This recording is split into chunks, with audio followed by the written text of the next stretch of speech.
Hi, I'm Paris, and if in the new year you're looking to upgrade your hardware, possibly because you've got a Windows 7 computer that's going to be out of support and it's time to go to Windows 10, might be time to pick up a new laptop. I did so much research on laptops prior to last year's Black Friday sale, and I picked up a pretty good deal here.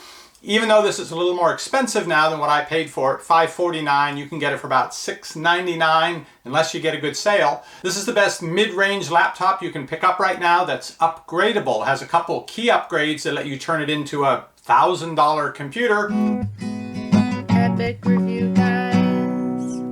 This is the model I'm upgrading from. This is a Lenovo Yoga 2 Pro. You notice I'm holding this with one hand and the other laptop was two hands. This is an Ultrabook, weighs a little over 3 pounds, whereas my new heftier laptop is about 5.5 pounds. I would really like to have gone with an Ultrabook again, but I needed something with a little more power. I needed to be able to edit and render 4K videos, which is one of the more intensive things you can do on a computer. And surprisingly, this new 10th generation Intel processor in this heavy laptop can do that. You can pretty clearly see the difference in the size. My orange Lenovo has a 13.3 inch screen and my silver Dell has a 15.6 inch screen. Honestly, the smaller screen was getting a little hard on the eyes. I was thinking I'd just go up to a 14 inch screen, but it's so much easier to see on a larger than 15 inch screen. The other big reason I didn't get another Ultrabook is because this one was about $1,000 when I bought it, as opposed to the Dell that I just picked up for right over $500. My requirements in my new laptop were that it cost around $500, this was $549, that it could edit 4K videos in a realistic amount of time. My 5-year-old Ultrabook could theoretically edit those videos, but it would take several hours to render them, and lots of times the computer would crash, it would run out of memory. Two other features my new computer had to have was it needed to have a touch screen. I've gotten used to that with my phone all the time, and I end up poking the screen whether or not it actually activates anything on it. Really wanted to have a touch screen, and I wanted the keyboard to be backlit. Again, it's a vision thing, makes it much easier for me. One thing that's real interesting, I haven't got completely used to on this compared to my Ultrabook, which you just turn the backlighting on and off, is when you stop typing on this Dell, the backlight goes off. But then when you touch the mouse pad or you put your hands on the keyboard, it turns back on. It's a clever power saving feature. I also needed 2 USB 3.0 ports. I'm going to be using this for archiving a lot of my old videos, both for work and family videos and photos. I need to be able to back up things from one hard drive to another. So I needed 2 USB 3.0 ports, which this has. And I wanted it to be upgradable, and the way you get to those features are through the bottom of the laptop. I believe I'm going to be able to upgrade both the memory on this with inexpensive memory that I bought online, as well as take an existing notebook hard drive that I have and put it into a spot that's reserved on this system for an extra hard drive. It has an NVMe drive, which is a very fast solid state drive that's just a few chips basically on a little board that's in the system. I've already used up all that storage space, so I want to put in a 1 terabyte drive, and this system, part of the reason why it's bigger and bulkier is there's actually room to put a notebook hard drive in this. And my third upgrade is Wi-Fi 6. If you haven't heard of that, I'm sure you'll be hearing about it more this year as all the new devices come out that support it.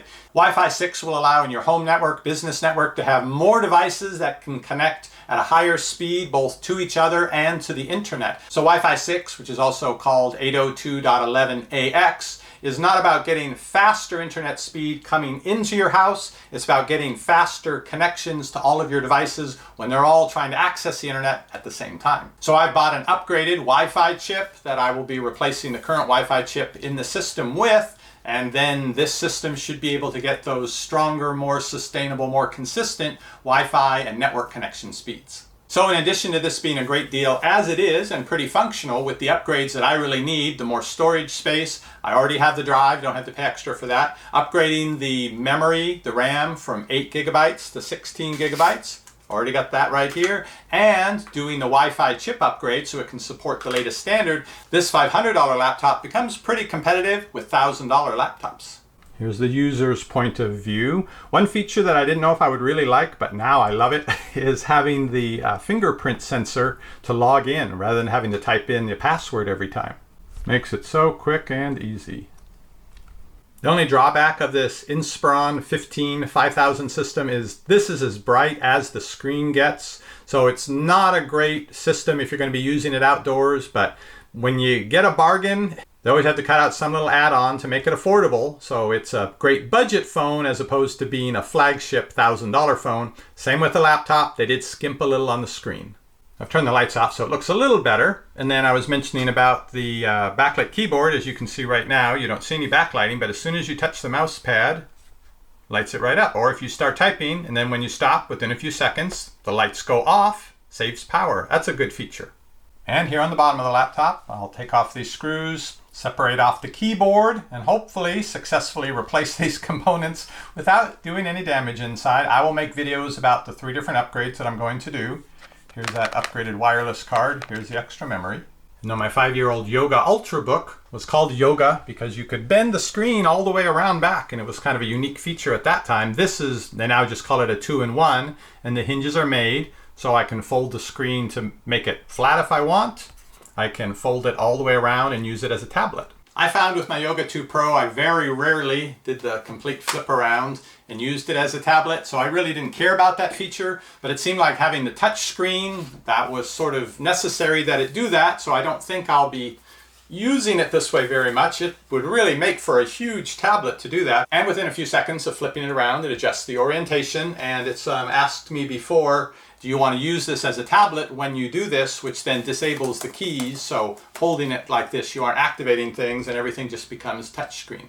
I could have spent more for the Core i7, but they're already rendering very quickly, even in 4K, so long as I'm using the feature that the latest Intel processors offer, Intel QSV, which stands for Quick Sync Video. It's basically dedicated circuitry in the CPU that's used for encoding and decoding video. So I can render my average 4K video, a video I might make for this channel, 6-7 minutes long. I can render that in about 12 to 14 minutes with this using the Quick Sync Video. If I tell it to just go ahead and do it the old-fashioned way, that would take 45 to 50 minutes usually. So if you're in the market for a new mid-range laptop and you don't mind a little bit of heft, I really do recommend this. It's wonderful if you've got $2,000 to spend to buy a very powerful Ultrabook or a gaming laptop, but for regular people, regular prices, this was the best one. It's Inspiron 5000. The exact model is the 5591. I'll link to it down below this video.